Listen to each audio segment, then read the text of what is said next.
여러분 안녕하십니까? 김건희 여사 공천 개입 의혹의 핵심 인물인 명태균 씨가 오늘 실시간 인터뷰를 통해 추가 폭로를 쏟아냈습니다.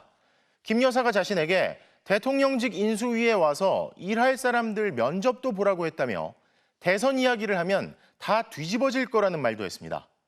과거 윤 대통령 부부가 스피커폰으로 자신과 매일같이 통화를 했다는 대목에선 부부 중 어느 한 사람이 아닌 두 사람이 자신의 이야기를 같이 들었다는 내용이 눈에 띕니다. 첫 소식 손하늘 기자가 보도합니다. 명태균 씨가 21분에 걸친 라디오 인터뷰에서 다시 입을 열었습니다. 명 씨는 대선 당시의 이야기는 아직 꺼내지도 않았다며 자신이 폭로를 시작하면 모두가 뒤집어질 것이라고 했습니다. 대선 얘기는 하나도 안 했어요. 대선 얘기하면 다 뒤집어질 건데. 그래요. 윤석열 대통령 자택을 셀 수 없이 방문했고 윤 대통령 부부와 스피커폰으로 매일 통화하며 국민의힘에 입당하는 날짜 등을 조언했다고 말했습니다. 매일 전화는 거의 빠짐없이 스피커폰으로 아침에 전화 오세요. 두 분이 같이 들으시니까. 명 씨는 김건희 여사가 자신에게 인수위 면접관까지 부탁했다고 주장했습니다. 여사가 얼마나 청와대 가자고 그때는 용산 갈지 모르고 청와대 가자고 그랬는데 인수위에 와서 사람들 면접 보라고 그랬어요. 그 경기 교육감, 임태희, 그 사람 이력서 누가 본지 알아요? 저예요. 명 씨는 대선 직전 큰 파장을 불러일으켰던 김종인 당시 총괄선대위원장의 후보는 연기만 하라는 발언도 자신의 작품이라고 했습니다. 후보도 태도를 바꿔서 우리가 해준 대로만 연기만 좀 해달라 이렇게 부탁을 했습니다. 우리 김종인 위원장이 연기나 잘해라. 그거 원래 제가 한 말이거든요. 시나리오는 내가 짜줄게. 후보는 연기나 잘하시면 됩니다. 명 씨는 2021년 6월 18일부터 대통령 부부와 연결됐다며 7월 초에 처음으로 보게 됐다는 대통령실 공식 해명도 사실상 뒤집었습니다. 아니 정진석이가 나를 알아요? 나를 봤어요? 그 사람이 코마나 컨텐츠로 왔어요? 그 사람이 뭘 알아요? 그러면서 자신을 허풍쟁이라고 일컫는 친윤석열계 인사를 겨냥해 바깥에 묶어놓은 개라고 평가절하했습니다. 제 손으로라도 반드시 교도소로 보내겠습니다. 63빌딩 벽돌공이 63빌딩 내가 세웠다. 그렇게 주장하는 것하고 별 차이가 없는. 아니 바깥에 묶어놓은 개가 방 안에 애완견이 어떻게 사는지 알아요? 명 씨는 윤 대통령 부부를 거론하는 건 불손한 행위라면서 대통령 부부를 직접 겨냥한 폭로는 하지 않았습니다. 다만 풀어낼 이야기가 너무 많다며 추가 폭로 가능성을 열어뒀습니다. 대통령실은 명 씨 주장에 별다른 반응을 내놓지 않았고 김종인 당시 비대위원장은 명 씨가 제멋대로 이야기하는 것이라고 일축했습니다. MBC 뉴스 손하늘입니다. 이런 가운데 홍준표 대구시장이 지난 국민의힘 대선 경선에서 명태균 씨가 윤석열 당시 후보 측에 붙어 여론을 조작했다는 의혹을 제기했습니다. 야당은 윤석열 대통령이 여론 조작을 알았는지 밝히라고 압박했고 여당 내에서는 명태균 방지법을 만들자는 의견도 나왔습니다. 고재민 기자가 보도합니다. 지난 국민의힘 대선 후보 경선에서 윤석열 대통령에게 패했던 홍준표 대구시장이 당시 명태균 씨가 운영하는 P&R에서 윤 후보 측에부터 여론 조작하는 걸 알고 있었다며 대세에 지장이 없다고 보고 문제 삼지 않았다고 주장했습니다. 다만 홍 시장은 더 이상 브로커가 날뛰어선 안 된다며 검찰의 수사를 촉구했습니다. 그러자 명 씨는 여론조사기관 P&R이 제 회사라는 거냐, 감사하다. P&R을 팔아먹어도 되겠냐고 비꼬며 응수했습니다. P&R의 여론조사를 의뢰한 미래한국연구소와도 관계를 정리했다며 경선 당시 오히려 홍준표 캠프 측 인사의 요청을 받고 홍 캠프와 미래한국연구소를 연결해준 게 전부라고 반박했습니다. 거기 5년 전에 제가 다 넘겨준 회사예요. 그리고 법인도 전혀 달라요. 저는 그 법인하고도 아무 상관도 없어요. 더불어민주당은 즉시 윤석열 대통령을 겨냥했습니다. 대선 1년 전부터 P&R의 50개 여론조사 중 윤 후보가 1위를 차지한 게 49개라며 윤 대통령은 여론조작 가능성을 알았는지 명백히 밝히라고 압박했습니다. 윤석열 대통령도 이제 직접 해명해야 되지 않겠습니까? 윤석열 대통령은 명 씨가 실시한 여론조사의 가장 큰 수혜자입니다. 연일 쇄신을 강조해온 국민의힘 한동훈 대표는 브로커나 기회주의자들이 보수 정치와 당을 흔드는 것처럼 보이는 면이 있다면서 명 씨와 선을 그었습니다. 여당 지도부는 정치 브로커의 여론 조작을 막을 수 있도록 명태균 방지법을 만드는 방안에 대해서도 논의를 벌였습니다. PNR 측은 미래한국연구소 의뢰를 받았지만 명태균 씨와 여론조사에 대해 직접 의논한 적도 없다며 여론 조작은 절대 없었다고 강하게 반박했습니다. MBC 뉴스 고재민입니다. 재보선을 앞두고 연일 김건희 여사를 겨냥한 발언들을 쏟아내고 있는 국민의힘 한동훈 대표가 대통령실의 인적 쇄신을 공개 요구한 데 이어 김건희 여사 라인이 존재해서는 안 된다며 발언의 수위를 더 끌어올렸습니다. 대응을 자제하던 대통령실은 뭐가 잘못된 게 있어서 인적 쇄신을 하느냐며 불쾌한 기색을 드러내고 대통령실엔 오직 대통령 라인만 있다고 반박했습니다. 김민형 기자의 보도입니다. 대통령실 인적 쇄신을 공개 요구했던 국민의힘 한동훈 대표가 김건희 여사 라인이 존재해서는 안 된다고 말했습니다. 자신이 요구한 인적 쇄신의 대상을 명시적으로 밝힌 겁니다.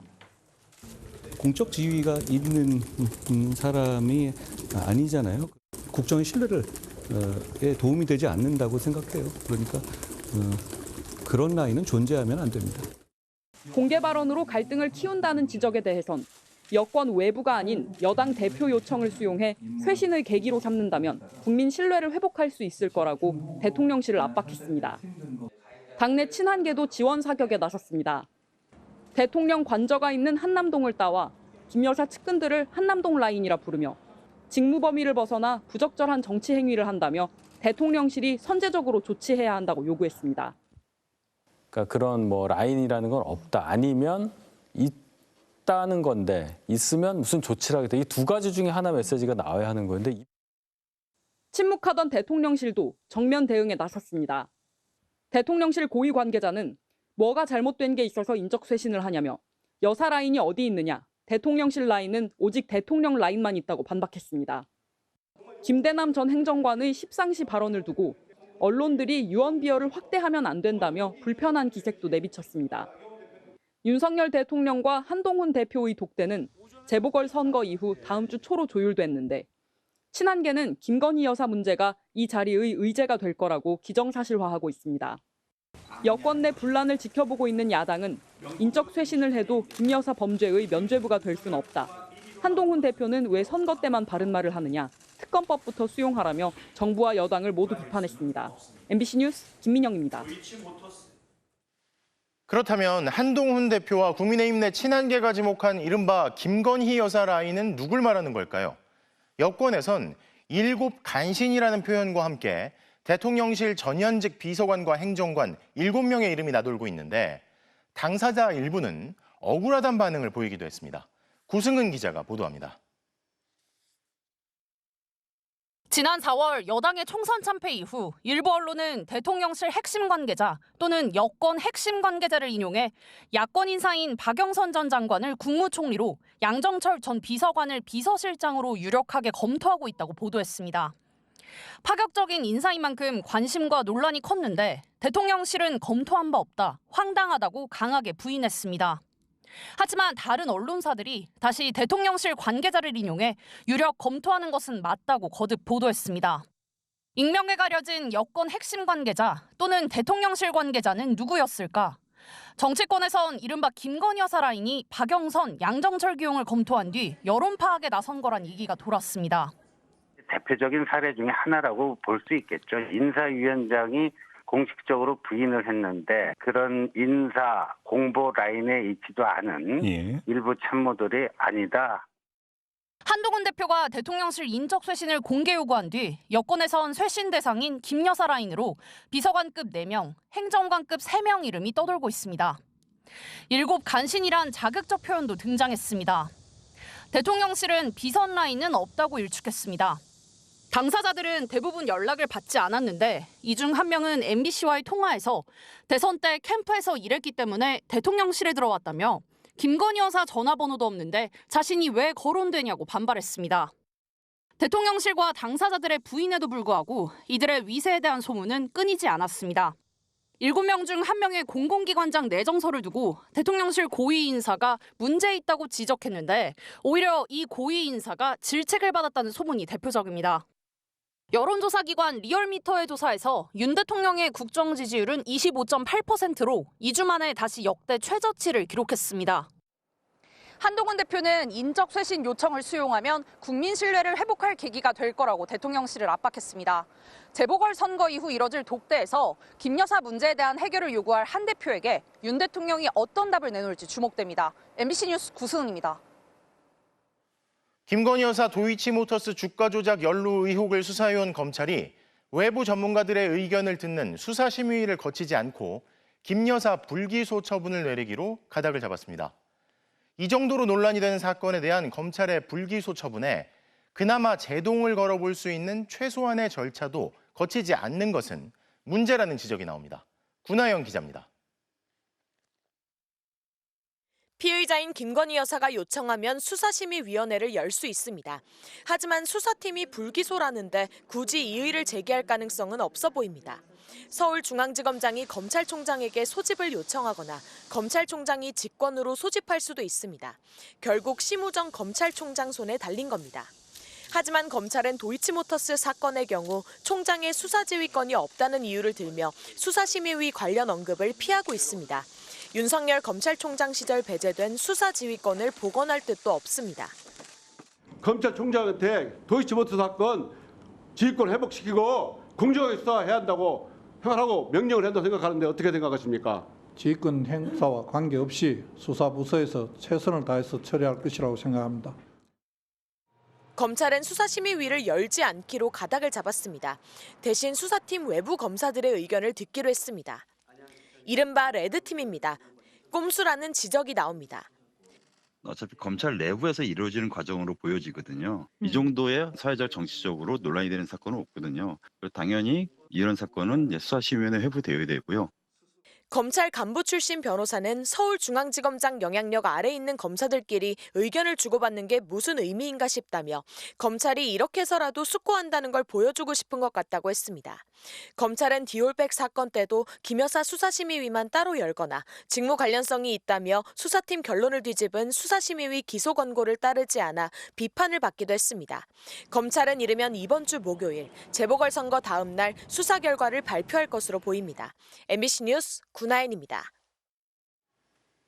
노벨문학상 수상 소식 이후 주요 서점에선 한강 작가의 책이 82만 부 넘게 팔렸고 인쇄소들은 밤샘 작업에까지 나섰습니다. 신드롬이라 할 만한데요. 정작 출판계에선 반짝 열풍에 그치면 안 된다며 마냥 들뜨기를 경계하는 모습입니다. 왜 그런지 임소정 기자가 취재했습니다. 쉴 새 없이 돌아가는 인쇄기가 흰 종이 위에 표지를 새겨 넣습니다. 벌써 나흘째 24시간 인쇄기를 가동 중입니다. 5배, 6배로 늘어난 상태입니다. 밤새서 가동을 해서. 밀려드는 주문에 소년이 온다와 채식주의자는 30만 부씩 중쇄에 들어갔습니다. 품귀 현상에 수십만 원짜리 중고 서적이 등장했고 해적판까지 유통되고 있습니다. 노벨상이 불러온 한강 신드롬. 독서 열풍으로 이어질 수 있을까요? 한번 읽어볼까? 한강만큼 좋은 작가들이 있을 거냐 이렇게 찾는 계기가 될 그 확산 효과가 굉장히 크리라고 생각이 되고요. 하지만 예상 외에 회의적인 반응도 나옵니다. 이 열기가 그대로 가지는 않겠죠. 지난해 우리나라 성인 독서율은 43%. 종이책이든 오디오북이든 책을 읽은 사람이 10명 중 4명뿐이라는 겁니다. 삶이 팍팍하고 책이 눈에 안 들어오는 그런 사회에 살고 있어요. 책은 또 너무 많거든요. 무슨 책을 읽을지 몰라요. 이런 독자들에게 대형 서점이 눈길 주기 힘든 책들을 안내해 주는 곳이 독립서점입니다. 일일이 하나하나 다 골라서 판매하고 있어요. 뭔가 한 줄이라도 읽어서 그 사람 삶이 바뀌면 책에 힘이기도 하지 않을까. 한강 작가 역시 적자를 감당하면서도 6년째 작은 책방을 운영 중입니다. 문제는 경기가 침체되고 정부 지원이 줄면서 이런 서점들이 갈수록 힘들어진다는 겁니다. 최근 한 2년 사이에 진짜 힘든 것 같아요. 대출을 진짜 많이 받았어요. 올해 삭감된 출판 관련 예산은 45억 원. 작은 서점들을 고사시킬 수 있는 도서 정가제 폐지 움직임마저 일고 있습니다. 노벨 문학상을 품은 한국. 좋은 글이 많이 읽히는 문화를 정착시키려면 체계적인 지원은 물론 독자들의 관심도 꾸준히 이어져야 한다는 지적이 나옵니다. MBC 뉴스 임소정입니다.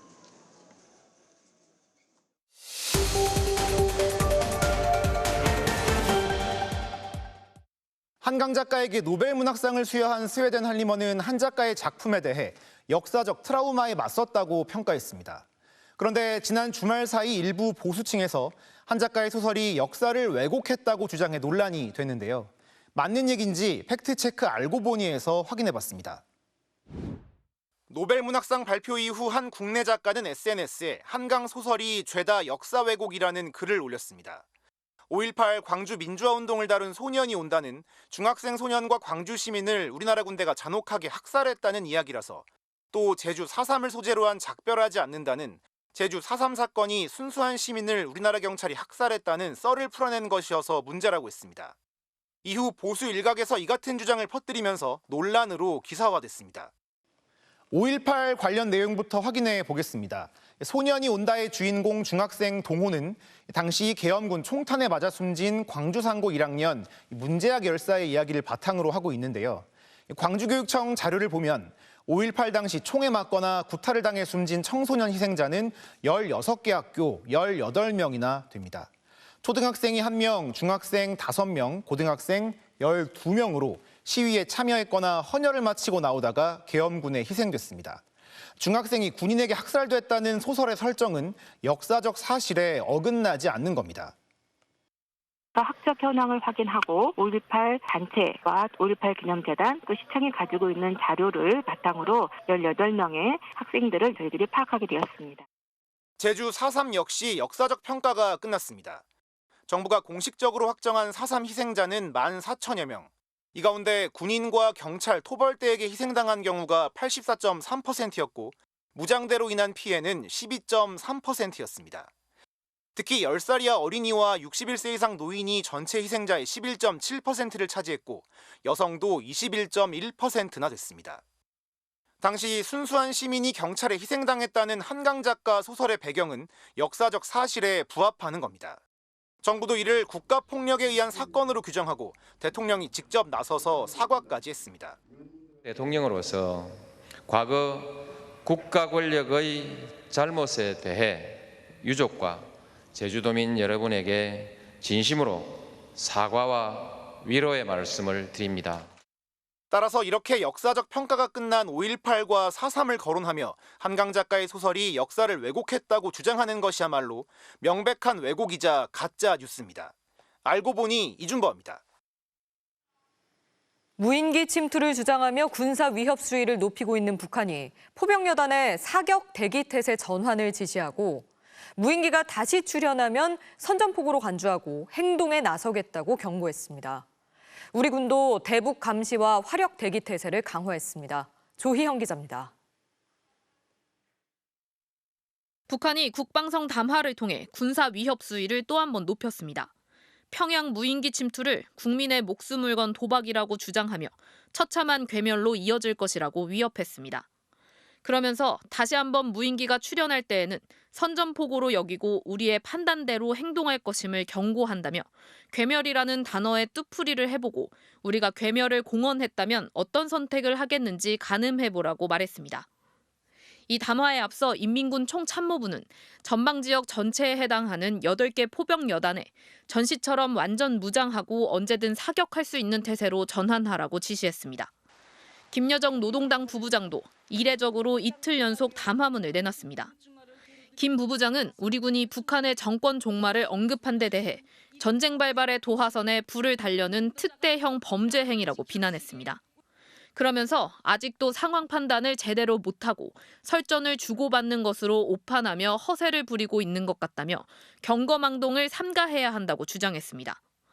북한 노동신문은 일면에 무인기와 관련된 담화들을 전면 게재하고 김일성 종합대학 등 청년들의 입대 요구가 줄을 잇고 있다는 전쟁 분위기를 고조하는 기사를 게재했습니다. 단순히 무인기를 타격하는 수준을 넘어서 필요하면 보다 확장된 교전 행위도 감수할 수 있다. 이제 이런 메시지까지 보내는 거죠. 우리 군도 북한의 도발에 대비해 대북 감시 경계와 화력 대기 태세를 강화했습니다. 또 북한이 도발하면 자위권 차원에서 강력히 응징할 것이라고 거듭 강조했습니다. 북한군 동향을 예의주시하면서 실제 도발 가능성에 대한 만반의 대비 태세를 갖추고 있습니다. 합참은 북한이 동해선과 경의선 도로에 가림막을 설치해놓고 폭파 준비를 하고 있는 것이 식별되고 있다며 도발 차원에서 오늘도 폭파가 가능한 상태라고 밝혔습니다. MBC 뉴스 조희영입니다. 네, 그럼 이 사안 관련해 외교안보팀 김세로 기자와 좀 더 자세한 얘기 나눠보겠습니다. 김세로 기자, 지금 가장 궁금한 것 중 하나가 이번 사태를 촉발한 무인기의 실체일 텐데 누가 보냈을까요? 네, 군사 목적도 아닌 전단 살포를 위해서 우리 군이 무인기를 보냈을 가능성은 높지 않다는 게 전문가들의 대체적 의견입니다. 그런데도 북한이 우리 군 개입을 주장하는 것은 성능 때문일 겁니다. 이번 무인기는 고정이계, 중형급의 무인기로 상당한 무게의 전단 묶음을 싣고 평양까지 최소 150km를 비행했습니다. 북한 감시망까지 피했기 때문에 군사용 무인기가 아니냐는 얘기가 나오는 건데요. 하지만 저희가 드론 업체를 취재해보니 민간용으로도 이 정도 성능의 드론을 제작하는 데는 큰 문제가 없다고 합니다. 누가 보냈는지 확인하지 않겠다는 게 우리 정부 입장이기 때문에 실체가 밝혀지기는 쉽지 않을 것으로 보입니다. 네, 지금 북한의 발언 수위가 워낙 높아서 불안해하는 분들이 많은데 어느 정도 상황이라고 봐야 할까요? 네, 북한이 군사 도발을 감행하고자 하면 사전 징후가 있고 우리 정찰 자산에 다 포착이 됩니다. 포대문을 개방한다든지 후방부대 전방 이동이 이뤄진다든지 하는 것들인데요. 북한이 전방 8개 포병 여단에 사격 준비 태세를 갖출 것을 지시했지만 아직 이런 징후는 없는 것으로 알려지고 있습니다. 우리 군도 감시 태세만 강화했을 뿐 추가 경보가 발령된 것은 없습니다. 네, 지금 우리 정부는 북한이 강하게 나오면 더 강하게 맞서야 된다고 보고 지금 대응을 하는 것 같은데 이런 방식이 괜찮을까요? 네, 우려하는 전문가들이 많습니다. 남북 간 긴장이 이 정도로 고조되면 확전을 막기 위한 위기 관리에 들어가야 한다는 겁니다. 북한은 거친 위협을 쏟아내고 있지만 대부분 무인기가 다시 침범하면이라는 조건이 붙어 있습니다. 즉 무인기를 다시 안 보내면 군사행동도 하지 않겠다는, 어떻게 보면 확전을 하지 말자는 메시지를 던지고 있는 것으로도 볼 수 있습니다. 그런데 우리 정부는 전략적 모호성을 이유로 여기에 대한 답은 하지 않고 있습니다. 대신 북한의 위협에 대응해 김정은 정권 종말을 계속 강조하고 있습니다. 전문가들은 북한에서 최고 존엄인 김정은의 권리와 신뢰가 손상되는 건 이 전쟁도 불사할 만큼 예민한 문제이기 때문에 이런 메시지는 북한의 자존심을 자극해서 우발적 충돌로 이어질 수 있다고 우려하고 있습니다. 네, 남북이 이런 문제를 직접 얘기할 별도의 대화 채널이 없다는 것도 문제인 것 같은데요. 네, 현 정부 들어서 남북 간 군사 한라인이 끊기다 보니까 대외 성명 같은 공개 메시지를 통해서 소통을 할 수밖에 없습니다. 그런데 이런 경우 양보하는 모습은 굴복으로 보여지기 때문에 강대강 대결로 나아가는 경우가 많습니다. 가령 이후에 민간단체가 무인기를 북한에 보내는 일이 벌어진다고 가정하면 한라인이 있을 경우에 이런 상황을 전달하고 확전으로 이어지는 걸 막을 수 있지만 지금은 그게 어렵습니다. 저희가 오늘 통화한 한 남북관계 전문가는 새벽에 잠을 못 잘 정도로 위기 수준이 매우 높다면서 지금은 확전 통제가 필요하다고 강조하기도 했습니다. 네, 여기까지 듣겠습니다. 김세로 기자 잘 들었습니다. 윤석열 대통령은 취임 후 2년 5개월 동안 법안 거부권을 24차례 행사했습니다. 헌정사상 최단 기간 최다 건수인데요. 이에 대해 사법부 안에서도 쓴소리가 나왔습니다. 헌법재판소 산하 연구기관이 대통령이 거부권을 신중하게 행사하는 게 바람직하다는 보고서를 내놨습니다. 유세영 기자입니다. 지난 2일 윤석열 대통령이 김여사 특검법 등을 또 거부했습니다. 임기 절반이 안 됐는데 거부권 행사가 24차례로 늘었습니다. 김여사 특검법이나 최상병 특검법처럼 본인이나 가족의 범죄 의혹과 관련한 법안에 거부권을 쓴 것을 두고는 이해충돌 논란도 불거지고 있습니다. 24번의 거부권 행사 중에 5건을 대통령과 대통령 배우자에 대한 특검의 거부권을 행사했습니다. 20%가 넘게 집중적으로 이해충돌적인 거부권 행사하고 있습니다. 여러 가지 정당한 사유에 따라서 거부권을 행사한 것이지 그것이 그냥 아무런 생각 없이 막 남용한 것이다. 그렇게 말씀하신다면 그거는 전 동의할 수 없습니다. 이런 가운데 대통령이 거부권을 신중하게 행사하는 게 바람직하다는 헌법재판연구원 보고서가 나왔습니다. 헌법재판연구원은 헌법재판에서 다뤄질 수 있는 쟁점을 연구하는 헌법재판소 산하 기관입니다. 장효훈 책임연구관은 대통령이 법률안 거부권을 남용한다면 의회 입법권을 침해하고 권력 분립 원칙에 위배될 여지가 있다고 했습니다. 특히 지금과 같은 여소야대 상황을 경계했습니다. 거부권 행사를 통해 야당의 정상적 입법 활동에 제동을 걸 수 있고 거대 야당과 대통령의 힘겨루기 수단으로 전락할 수 있다는 겁니다. 다만 거부권 행사에 관한 별도 규정이 없어 대통령이 제한 없이 거부권을 쓸 수 있다는 반론적 견해도 함께 실었습니다. 헌정사상 거부권 행사가 두 자릿수를 넘긴 건 이승만 전 대통령이 12년 동안 45회, 윤 대통령이 2년 반 동안 24회로 2명뿐입니다. 헌재연구원 보고서는 대통령 스스로가 거부권을 정파적으로 또는 무분별하게 행사하는 것이 아니라 국회와 협치를 통해 신중하게 행사하는 것이 바람직하다는 제언으로 마무리했습니다. MBC 뉴스 유서영입니다. 김건희 여사 논문 대필 의혹을 받고 있는 한경국립대 설민신 교수가 유학생들의 등록금 일부를 유학 알선업체에 넘겼다는 배임 의혹이 불거졌습니다. 이 금액이 2억 6천만 원에 이르는 걸로 추산되는데요. 학교는 관계자들에게 징계를 내리고 수사를 의뢰하기로 했습니다. 손구민 기자가 보도합니다. 한경국립대가 유학생들에게 발행한 등록금 납부 영수증입니다. 1년치 480만 원을 냈다고 적혀 있습니다. 유학생 유치 업무를 하는 국제협력센터장 설민신 교수의 도장이 찍혔습니다. 지난 2022년부터 2년 동안 미얀마와 중국 등에서 온 유학생 500여 명에게 이런 영수증이 발급됐습니다. 그런데 학교 감사 결과 일부 학생 등록금이 10%에서 많게는 50%까지 유학업체에 넘어간 걸로 드러났습니다. 이 금액이 2억 6천만 원에 달합니다. 엑셀 파일을 보니까 이렇게 50% 감면이라고 쓴 게 이상하게 100여 명이 되는 거예요. 50% 감면이 되면 원가 이해합니다. 학생이 개별적으로 유학업체에 수수료를 내는데 이와 별도로 학교도 수수료를 준 겁니다. 감사 보고서는 학교가 유학업체에 수수료를 주지 않는 게 원칙인데 별다른 계약도 없이 2년간 등록금 일부를 유학업체 7곳에 내줬다고 지적했습니다. 특히 한 유학업체는 자신들이 데려온 학생 모두에게서 등록금 절반인 240만 원을 가져갔습니다. 학교 감사실은 학교에 손해를 입혔다고 보고 당시 국제협력센터장인 설민식 교수 등 관계자들에게 징계를 내리고 수사 의뢰를 하기로 결정했습니다. 설 교수는 지난 2009년 김건희 여사가 학술지 한국 디자인 포럼에 낸 논문을 대필해준 의혹을 받고 있습니다. 이 논문에 김 여사는 제2저자로 이름을 올렸고 제1저자는 경인여대 김모 교수인데 설 교수의 부인입니다. 설 교수는 지난 8월 학교 감사실에 관례적으로 학생들에게 전액 영수증을 발급한 건데 자세한 건 모른다고 진술했습니다. 설 교수는 취재진 연락을 받지 않았습니다.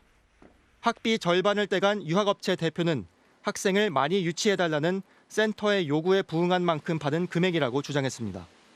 240만 원을 업체로부터 받고 왜 학생들에게는 480만 원의 영수증을 발부했는지 실체를 수사를 통해서 낱낱이 밝혀야 된다.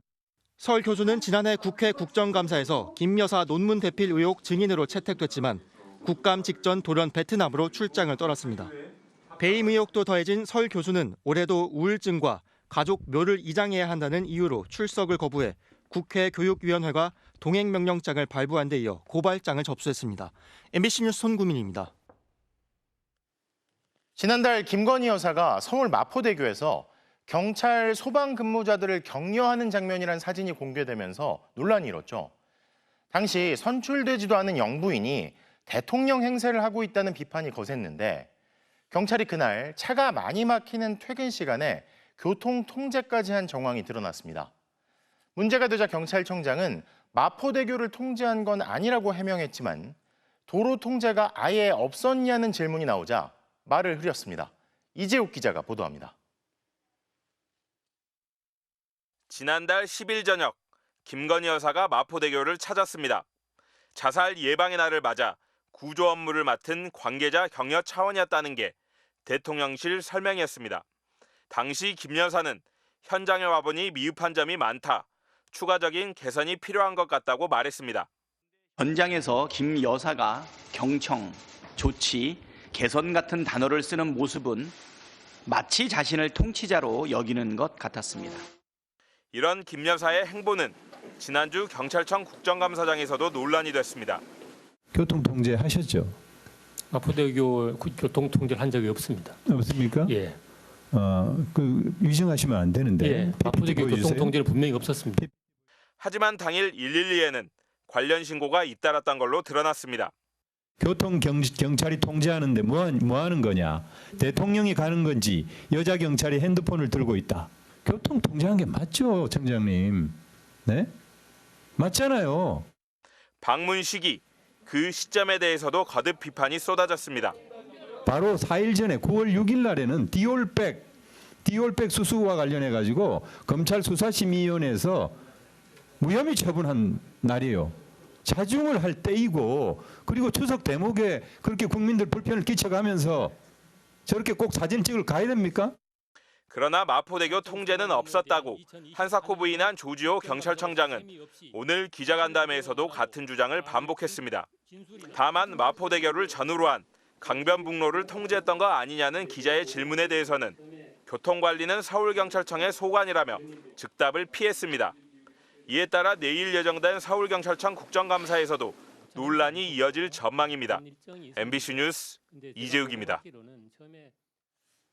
한국 사람이라면 한일전, 한일 정상회담처럼 한일이라는 표현을 거의 사용하죠. 그런데 주일 한국 대사가 그렇지 않아서 논란입니다.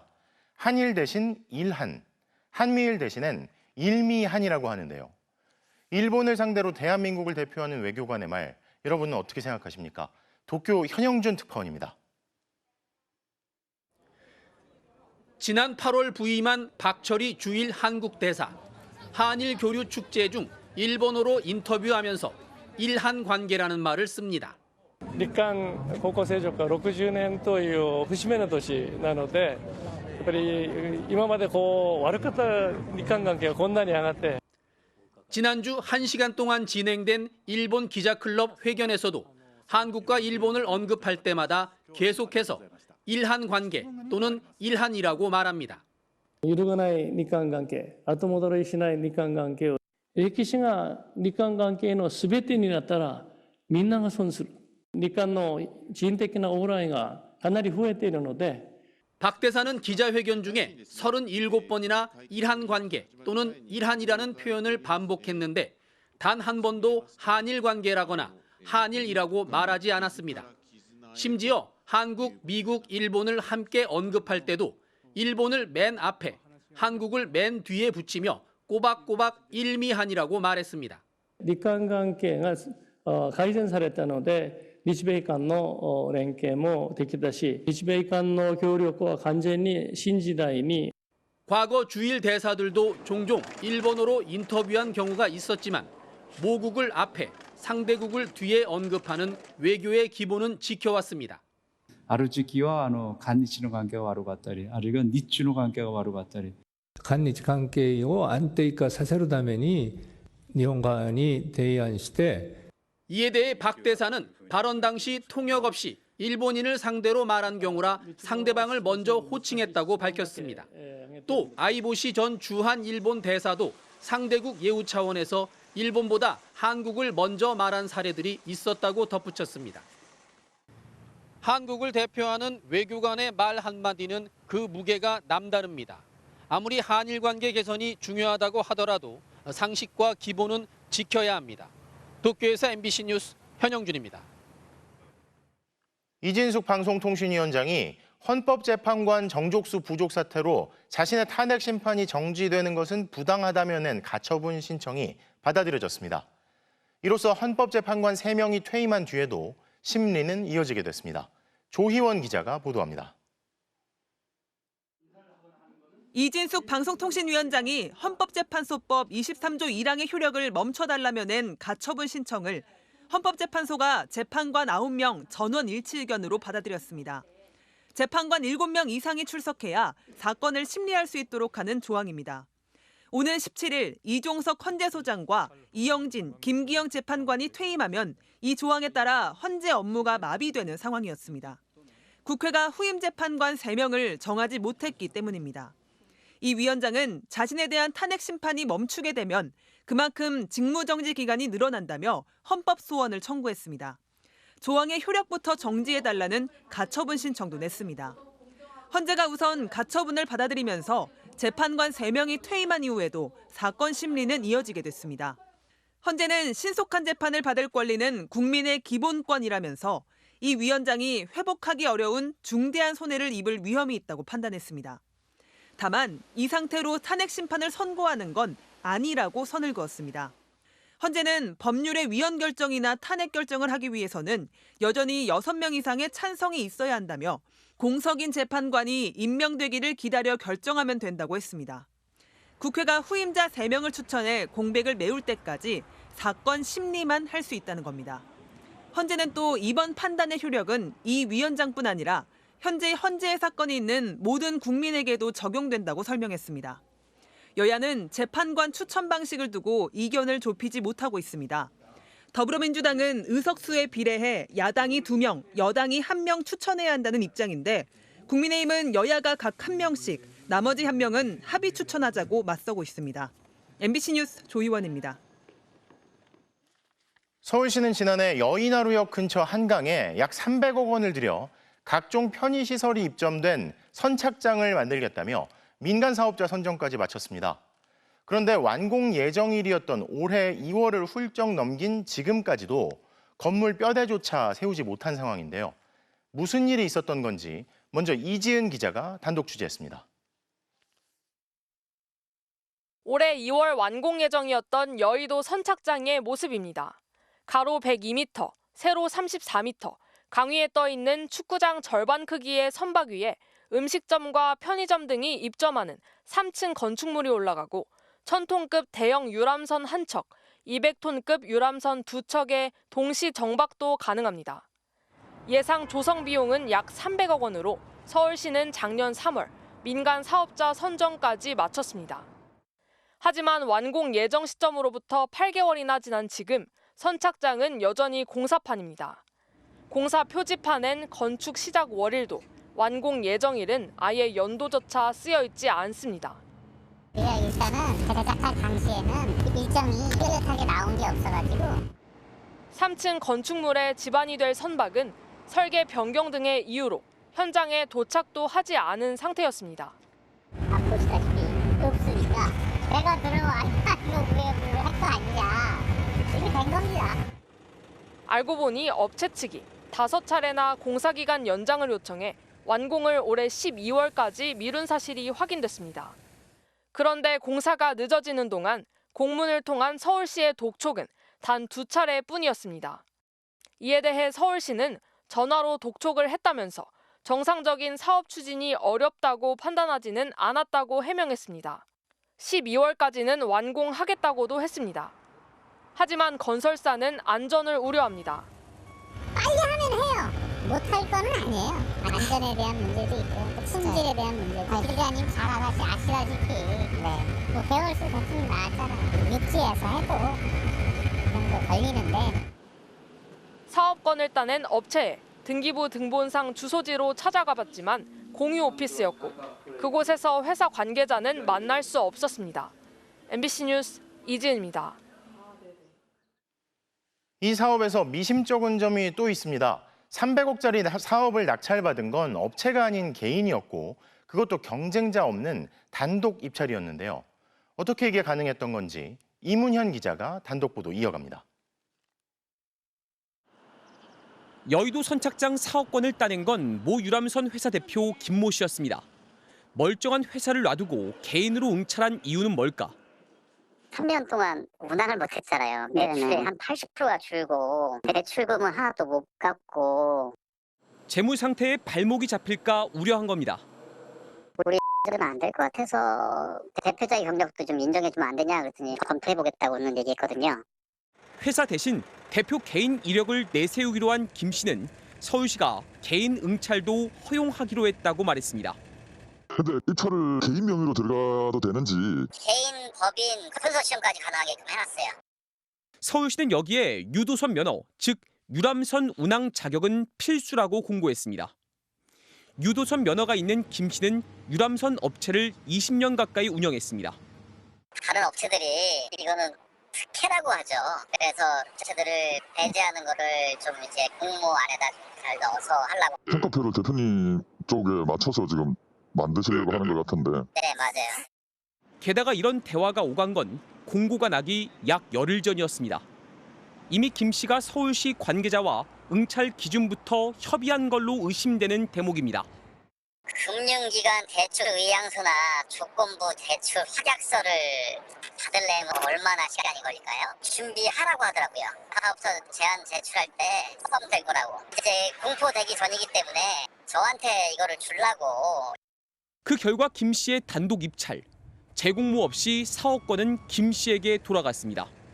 이후 김 씨는 당초 밝혔던 자본금 15억 원짜리가 아닌 5억 원짜리 새 법인을 세웠고 작년 5월에 내기로 했던 사업 이행 보증서는 올해 9월에야 제출했습니다. 그런 사례가 없어요. 그러니까 이것만으로도 명백한 특혜일 수밖에 없는 거죠. 김 씨는 일부 과장해 대화를 나눈 것이라며 허위 내용을 보도할 경우 소송할 것이라고 밝혔고 서울시는 기자회견을 열어 제보자의 의도적 녹취, 악의적 유포라며 김 씨가 제보자를 고소했다고 했습니다. 또 공모 전 한강 관련 업체들에게 의견을 구하는 과정에서 내용이 알려진 것일 뿐 특혜를 준 적은 없다고 해명했습니다. 하지만 이 사업에 관심을 보였던 한강의 한 유명 관광업체는 서울시로부터 공모 전 어떠한 내용도 듣지 못했다고 밝혔습니다. MBC 뉴스 이문현입니다. 지난달 음주운전 사고로 사망자가 발생한 현장에서 그 후로 불과 한 달여 동안 또 80여 명이 음주 단속에 적발됐습니다. 이하라 기자가 단속 경찰관들을 동행 취재했습니다. 아침 출근 시간 강원도의 한 국도. 경찰들이 차량을 잠시 멈춰 세우고 음주 측정에 나섭니다. 수고하십니다. 음주 단속 중입니다. 후하고 부르주세요. 음주 감지기가 반응하자 경찰이 운전자를 차량에서 내리게 합니다. 전날 밤 9시 반까지 맥주 4병을 마셨다는 운전자는 술이 다 깼다고 항변해 봅니다. 아니 그러니까 음주 감지가 됐잖아요. 그럼 술이 안 깼다는 얘기예요. 그건 본인 생각이시고. 단속에 나선 지 5분 만에 면허 정지 수치에 해당하는 음주운전자가 적발됐습니다. 그런데 음주 측정 구간 앞에서 한 SUV 차량이 중앙선을 넘어 반대 차로로 도주합니다. 경찰의 추적 끝에 운전자는 3분 만에 붙잡혔습니다. 술을 몇 시까지 드셨어요? 10시. 술을 얼만큼 드셨어요? 막걸리 한 4병. 측정 결과 0.094%, 면허 취소 수치가 나왔습니다. 왜 바로 응하지 않으시고 가신 거예요? 그 음주 측정 거부하면은 좀 가중될 수 있다는 거 모르셨나요? 지난달 3일 아침 강릉대교에서 술을 마시고 덜 깬 상태인 운전자가 몰았던 차량에 의해 2명이 숨졌습니다. 경찰은 한 달간 사고 현장 부근에서 단속을 벌여 아침 숙취 운전자 10명을 포함해 82명의 음주운전자를 형사 입건했습니다. 아침 숙취운전으로 인한 단속 건수는 늘어나는 추세입니다. 전날 술이 드셨으면 아침 출근길은 대중교통을 이용하시기 바랍니다. 최근 5년 동안 음주교통사고 통계를 보면 10건 중 1건은 숙취운전으로 발생했지만 아찔한 음주운전은 아직도 이어지고 있습니다. MBC 뉴스 이하라입니다. 지난달 부산에서 전 여자친구를 살해한 30대 남성이 경찰에 붙잡혔다는 소식 전해드렸는데요. 사건 발생 전에도 가해 남성은 수개월 동안 스토킹과 폭행을 지속했고 피해자가 경찰에 3차례나 신고도 했던 것으로 드러났습니다. 당시 상황, 김윤아 기자의 단독 보도입니다. 지난 3월 부산의 한 오피스텔입니다. 새벽 5시쯤 누군가 초인종을 쉴 새 없이 누르고 문을 두드립니다. 문을 열어주지 않자 비밀번호를 누르고 들어오려고까지 합니다. 교제살인 피의자 30대 김모 씨입니다. 당시 집에 있던 피해 여성은 잠도 못 자고 3시간째라며 살려달라고 엄마에게 메시지를 보냈습니다. 하지만 경찰 부르면 보복하겠지라며 신고도 못했습니다. 어느 날 화장실도 못 가서 화장실 가면 물 내리는 소리 뭐 이런 것 때문에 지가 안에 있다는 거를 발목됐다가 어머니 죽는 줄 알아. 6개월 전이었는데 이후로도 스토킹의 강도는 갈수록 심해졌습니다.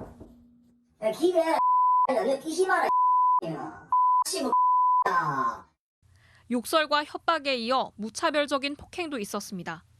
나 오늘 약 안 먹었는데 한마디 하더니 자기 차 블랙박스를 딱 끄고 언니를 이제 멱살 잡고 끌고 내려서 이제 CCTV 숨진 피해 여성은 이날 112에 처음 신고를 했고 이후에도 2번 더 경찰에 신고를 했습니다. 하지만 김 씨는 불구속 상태로 조사를 받으면서 집과 직장을 찾아가며 스토킹을 멈추지 않았습니다. 결국 살해당하기 전까지 적어도 6개월 이상을 심각한 교제폭력에 시달렸던 것으로 보입니다. 답답한 게 여러 번 피해자가 좀 더 이렇게 뭔가 안전 조치를 할 수 있는 상황들이 너무 많이 보이거든요. 김 씨는 현재 살인 등의 혐의로 구속 기소돼 이달 말부터 재판을 받습니다. MBC 뉴스 김윤아입니다. 요즘은 식당이나 카페에 무인 주문 기기인 키오스크가 많죠. 올해부터 교육기관이나 공공금융기관은 의무적으로 장애인도 이용하기 쉬운 키오스크를 설치하도록 했는데요. 현실은 어떨까요? 이승지 기자가 장애인 학생과 동행 취재했습니다. 서울대에 재학 중인 지체장애인 박현묵 씨와 함께 교내 카페를 찾았습니다. 아이스 녹차 라떼를 주문하려 했더니 잘 보이지도 않고 손도 잘 안 닿습니다. 시선이 지금 이쪽으로 가고요. 그러면은 일단 제 팔로는 손이 닿는 범위가 여기까지예요. 제가 이 아이스 녹차 라떼를 주문하려고 하면은 이런 식이에요. 근처의 또 다른 카페도 마찬가지입니다. 기본 화면에선 음료만 선택할 수 있어 인기 있는 빵 종류를 고르려면 화면 제일 위를 눌러야 합니다. 베이커리 탭으로 넘어가야 하는데 이게 힘들죠. 저는 사실 대기열이 길면은 금방 주문을 못할 것 같아서 그냥 포기하고 다른 곳을 찾거든요. 도서 연체료를 결제하는 키오스크입니다. 높이가 낮아 지체장애인이 사용하기엔 적합하지만 기기가 여기 있다는 음성 안내나 직원 호출 버튼이 없어 시각장애인이 이용하기엔 불편합니다. 키오스크를 조금 바꾸면 장애인들의 사용이 훨씬 편해집니다. 이 키오스크는 낮은 화면 버튼이 있어 누르면 화면이 아래로 내려옵니다. 버튼 너비도 큼지막하고 장애인들이 이용할 수 있는 옵션을 마련하고 있어서 상대적으로 좋은 편이에요. 장애인 차별금지법이 개정되면서 키오스크는 휠체어를 위한 공간을 두어 물리적 조작을 할 수 있도록 하고 점자나 음성 안내 등을 갖춰야 합니다. 올해 1월부터 교육기관과 공공, 금융기관에 먼저 적용됐습니다. 하지만 서울대 내 키오스크 171대 중 기준을 충족하는 건 24대뿐입니다.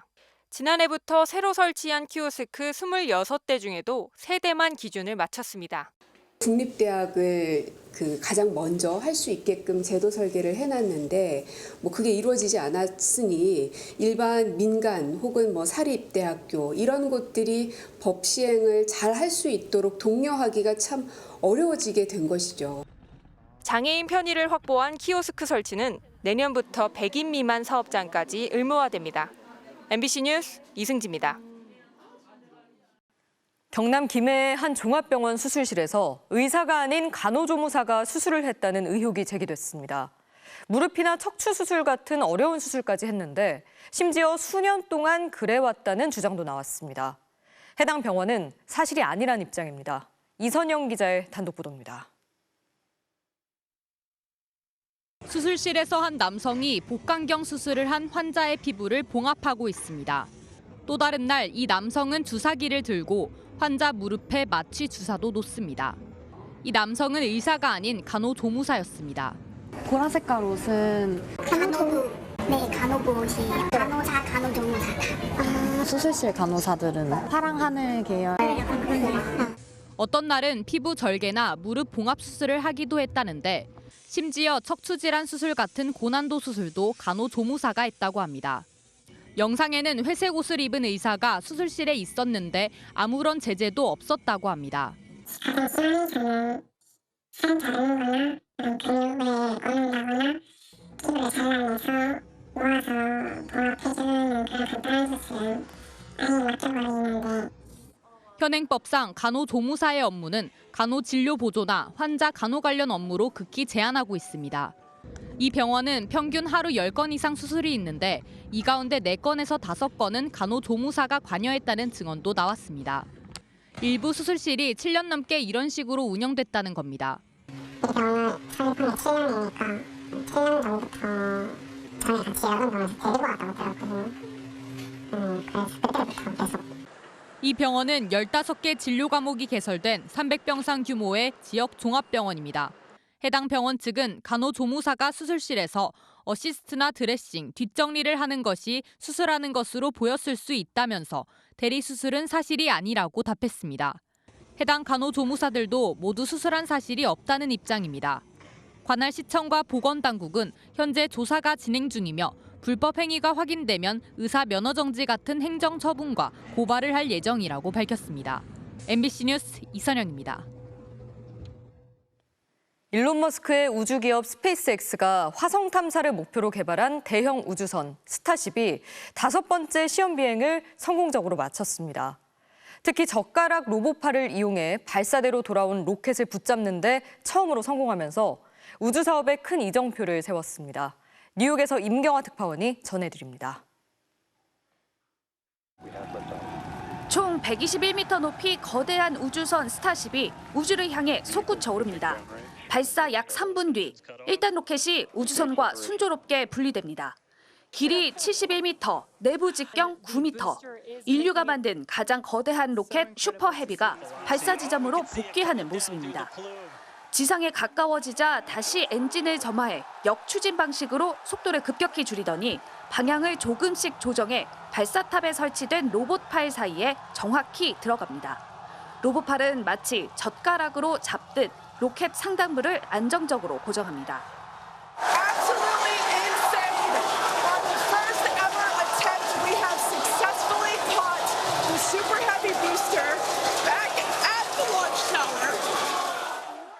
대형 로켓을 공중에서 포착하기 위해 수년간 준비해왔던 엔지니어들은 첫 시도에 성공하자 환호성을 질렀습니다. 이번 성공으로 스타쉽 재발사에 드는 시간과 비용을 획기적으로 줄일 수 있을 것으로 보입니다. 일론 머스크는 이런 기술로 100톤 화물을 우리 돈 135억 원 이하 가격으로 우주에 보낼 거라고 말해왔습니다. 2단 우주선인 스타쉽 역시 예정된 비행을 마치고 인도양 해역에 성공적으로 착수했습니다. 머스크는 SNS에 인류가 여러 행성에서 살 수 있게 하기 위한 큰 발걸음이 이루어졌다고 남겼습니다. 뉴욕에서 MBC 뉴스 임경아입니다. 네, 오늘 예정된 프로야구 플레이오프 2차전이 비로 하루 연기됐습니다. 1차전에서 패배한 LG는 선발 투수를 엔스 대신 손주영으로 교체했습니다.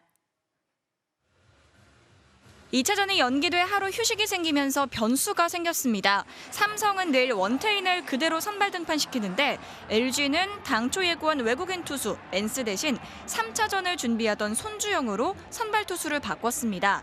준 플레이오프 2경기에 구원으로 나서 7과 3분의 1이닝 무실점에 1승 1홀드까지 사실상 팀의 플레이오프행을 이끈 손주영은 현재 LG에서 가장 믿음직한 투수죠.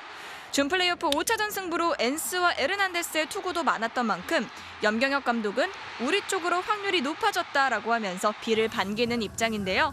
과연 비가 어느 팀에게 유리하게 작용할까요? 네, 우리나라의 올림픽 전략 종목으로 자리 잡은 근대 5종이 큰 변화를 맞고 있습니다. 변수가 많은 승마 대신 장애물 경기가 추가됐는데요. 바뀐 경기장 풍경 송기성 기자가 전해드립니다. 말이 말을 듣지 않자 눈물이 터지고 맙니다. 실력보다 이른바 뽑기운이 아니냐는 말까지 나오며 논란이 되자 승마 종목은 파리올림픽 이후 근대 5종에서 공식 퇴출됐습니다. 대신 장애물 종목이 추가됐습니다. 65초 안에 8가지 장애물을 통과해 빠를수록 가점을 받는 방식으로 언뜻 예능 프로그램을 연상시킵니다. 올해 전국체전에서 처음으로 장애물 종목을 적용했는데 선수들의 반응도 다양했습니다. 파리올림픽에서 7위를 기록한 서창환은 아직 장애물이 익숙치 않은 듯 평균대에서 균형을 잃고 넘어졌습니다. 일단은 몸을 되게 잘 써야 될 것 같고 이게 한번 중심이 흐트러지거나 밸런스가 무너지면은 다음 장애물을 하기가 되게 힘들더라고요. 에이스 전웅태는 적응 시간이 부족해 이번엔 장애물이 빠진 근대 4종만 소화했습니다. 바뀐 경기 방식에는 아쉬움을 드러냈습니다. 완주는 다 이어서 하진 못했지만 그래도 하나하나씩은 해보고 있는데 이 말은 어떻고 저 말은 어떻고 이런 거까지 확실히 알고 지내던 말들이다 보니까 좀 많이 아쉬운 부분이 없지 않아 있는 것 같습니다. 은퇴 경기에서 깜짝 금메달을 목에 건 베테랑 정진환은 나름의 팁을 전수했습니다. 장애물 같은 경우는 아무래도 순간의 실수가 크게 떨어지다 보니까 최대한 침착함을 유지하는 게 가장 그런 좋은 훈련 방법일 것 같습니다. 다음 달 대표 선발전부터 장애물 종목을 포함해 경기를 치르는 만큼 기존 대표 선수 구도의 판도가 달라질 수도 있습니다. 장애물을 한 번도 안 해봤기 때문에 익숙해지는 게 저희 목표고 나고야 아시안게임, LA 올림픽은 그 차차 제가 열심히 하는 대로 이뤄지지 않을까 생각합니다. MBC 뉴스 송기성입니다. 콜롬비아 프로축구에서 나오는 환상적인 터닝슛입니다. 트래핑으로 수비수를 따돌리고 지체 없이 득점으로 연결했습니다. 월요일 밤 스포츠 뉴스였습니다.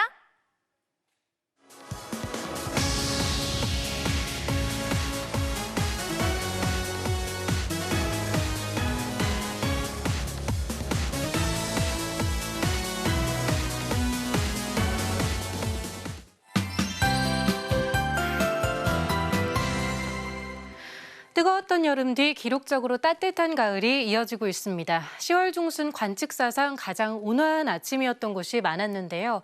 거제가 20.9도, 인천이 18.5도 등 역대 1위를 기록했고요. 여수 간여함의 기온은 23.3도 안팎을 보였습니다.